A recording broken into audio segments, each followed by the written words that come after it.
Hi guys. Today we're going to be working on some mobility for the hip joint, and we're going to work another area that actually stabilizes the knee joint. So the two roles we're going to be doing are complementary to each other.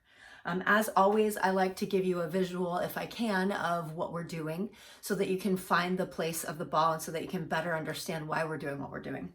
So I'm going to refer to my anatomy coloring book here. The first area we're going to be going into is this orange area. That's your gluteus medius.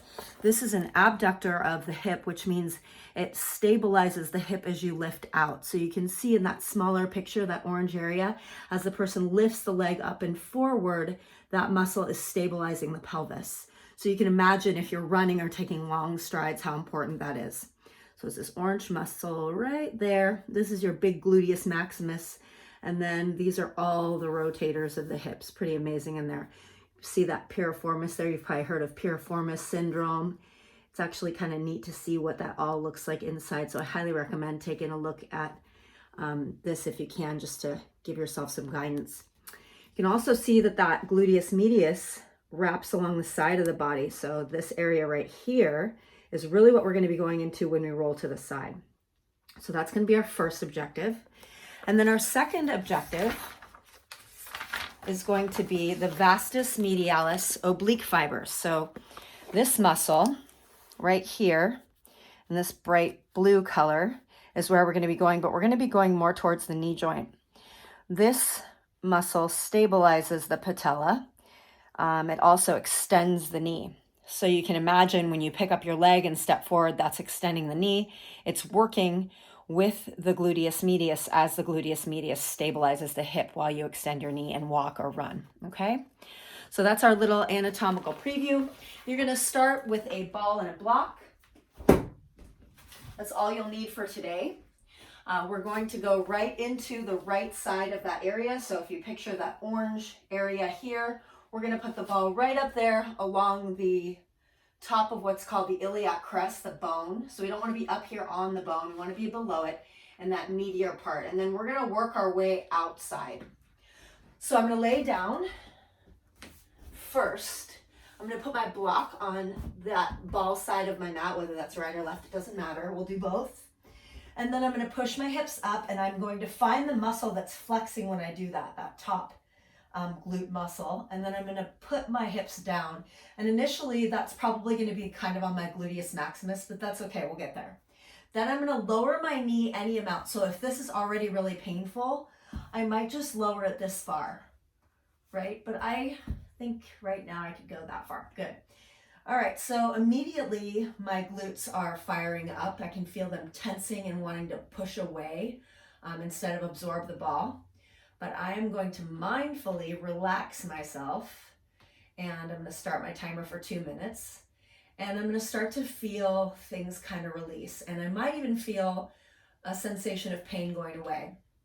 If you've watched these videos before, we want to be at about a 7 or 8 on a scale of 1 to 10, 10 being you need to get off, it's too painful, 1 being you really can't feel anything.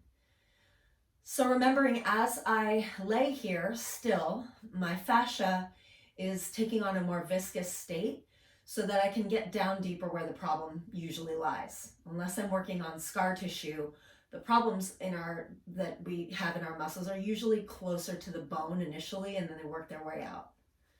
So I think I'm good to go a little lower. I'm going to let that relax a little bit more. Focus on breathing, and we will be here for 2 minutes. And now remember, I showed you how the muscle was wrapping along the outside of the hip. That's where we're going to go now.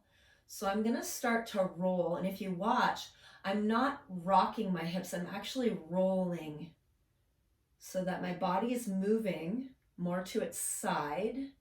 And now I'm closing my other leg a little bit towards the working leg glute. And that takes it up to about an 8.5. And then I'm going to again relax that tissue, because it will tense up when I move. Even if I move slowly, it's going to tense a little bit up to protect me.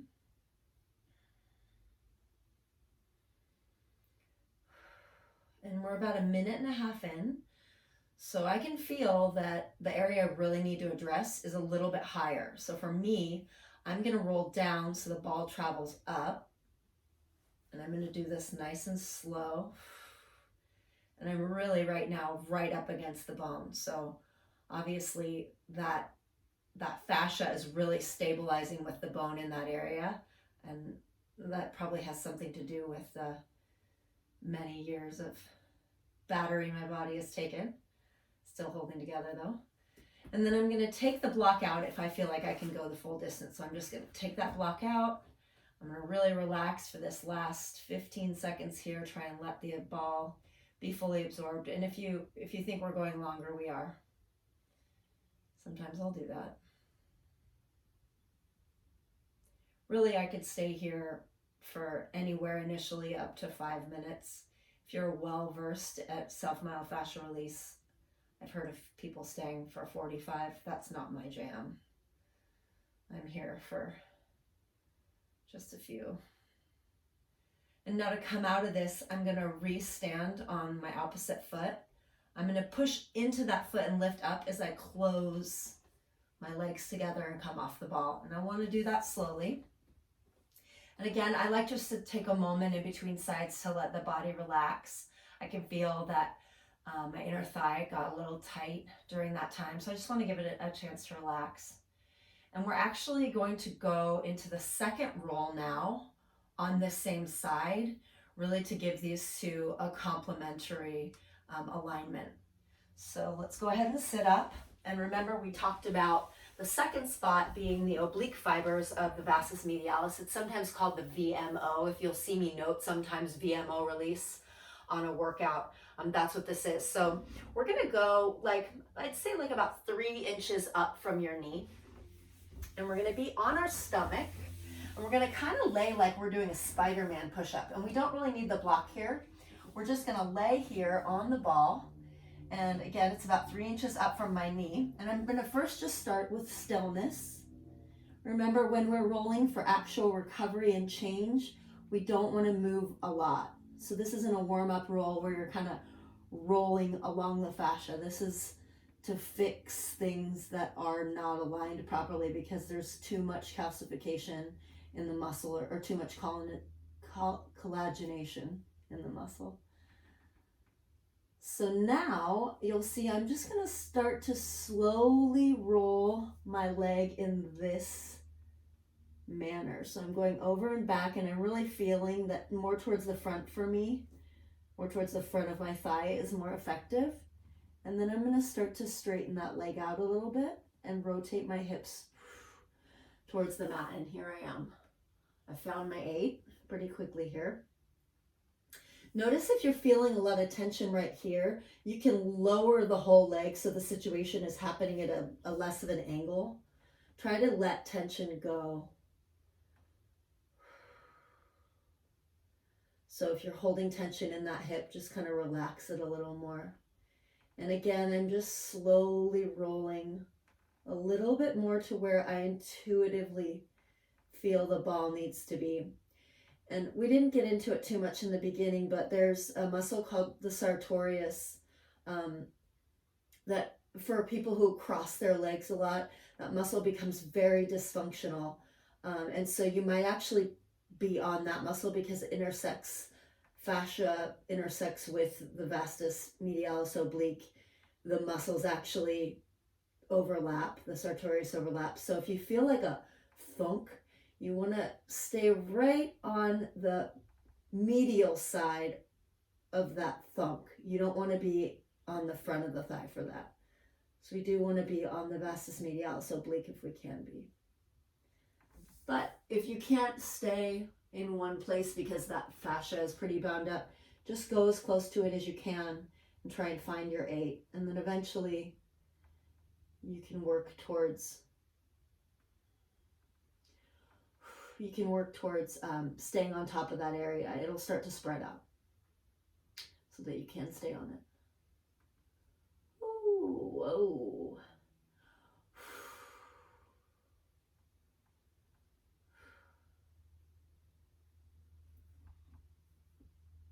We've got about 10 seconds here. I should say, if you feel tingling, go away from the spot that you're on. That might be a nerve, or it is likely a nerve. We don't want to be rolling on our nerves.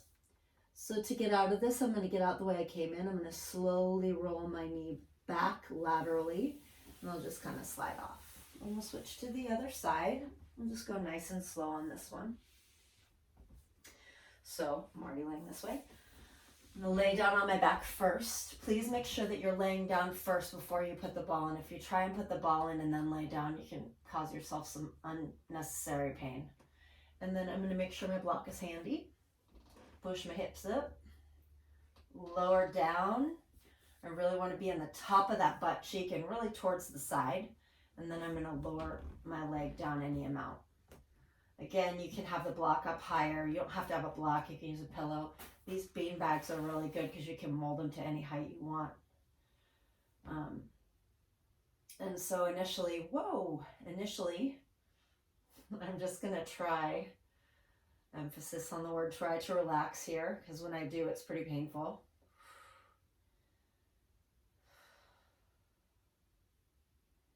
And you'll feel the layers of giving. So once you relax once, you'll be like, oh, I just really relaxed. And then suddenly you'll be like, oh, I could relax some more. Just keep doing that. That is actually your fascia physically becoming more viscous. If you've never looked up what Newtonian fluid is, look up Newtonian fluid. And if you have kids, make it at home. They will love it. It's crazy. But fascia acts like Newtonian fluid. It is hard on impact and soft if you go soft through it. So that's what we're trying to do. We're just kind of like pushing into it. We don't want to slam it or bang around on it. In some methods of rolling, they'll have you moving the lever a lot. That might have a purpose, but if you don't know the purpose and you're moving the lever, I just wouldn't do it. One, you're not going to get the fascia to the viscous state that it needs to be at to get to the deep layers that need to be addressed. But two, you could actually be moving so much that you're wasting your time. And this is no time to waste. Even in quarantine times, there's no time to waste. So over these next 40 seconds, I'm just kind of slowly scanning. I don't want to collapse my top leg. Oh, I guess I could. But there's some real junk in there, so I'm probably not going to go as far as I got on the other side. And if you feel like, whoa, you're just getting this area, stop the video, throw a timer on for a minute or two and stick it out and then start the video again.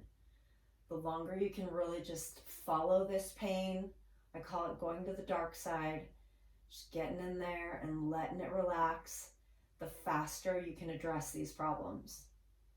And for those of you who've worked with me for a while, I know you know what I'm talking about. You'll think, oh, I have an injury. And then you roll it and you get after it. And lo and behold, a week later, it's not there anymore. And it's not magic. You did the work. So do the work. Be willing to take the time to recover because it's totally worth it. You will have such a greater sustainability with your workouts and with your life. All right. So that's finally over. We're going to push into our standing foot, lift our hips up as we rotate back. And again, we'll just hang out here because that's a biggie.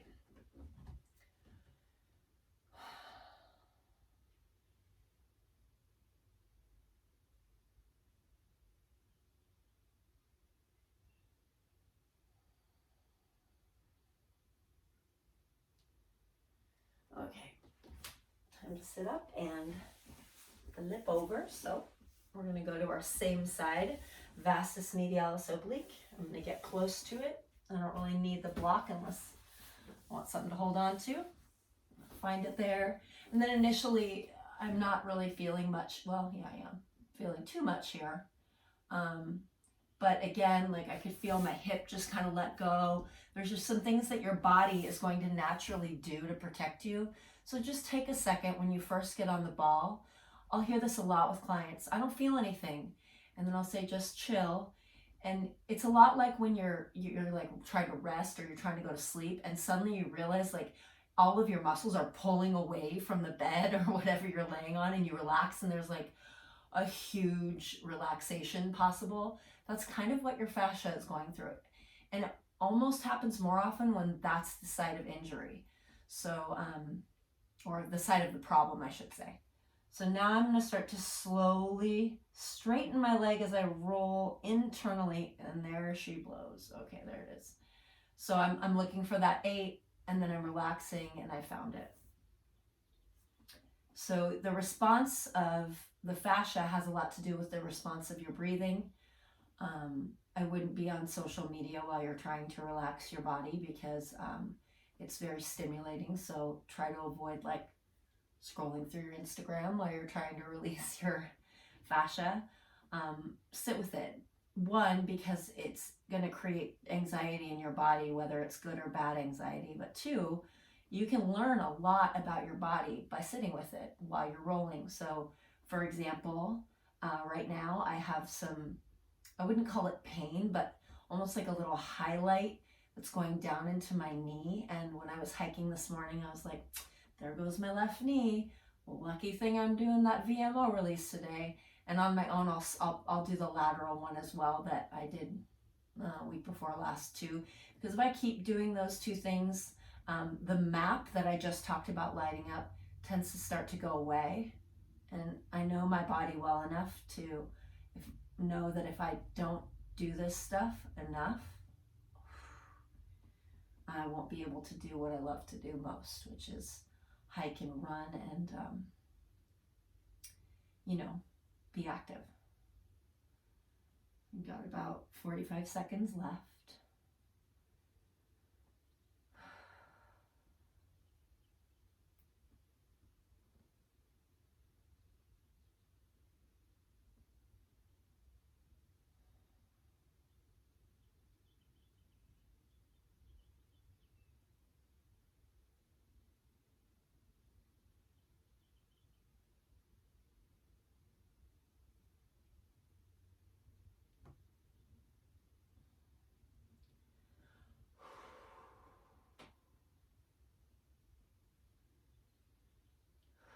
Again, if you're just finding the area that needs addressing, stop the tape, sit with it for 1, 2 more, up to 5 minutes, if you can handle it.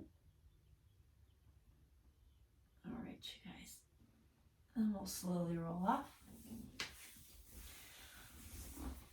Okay, so hope everyone's hanging in there, staying well, staying healthy.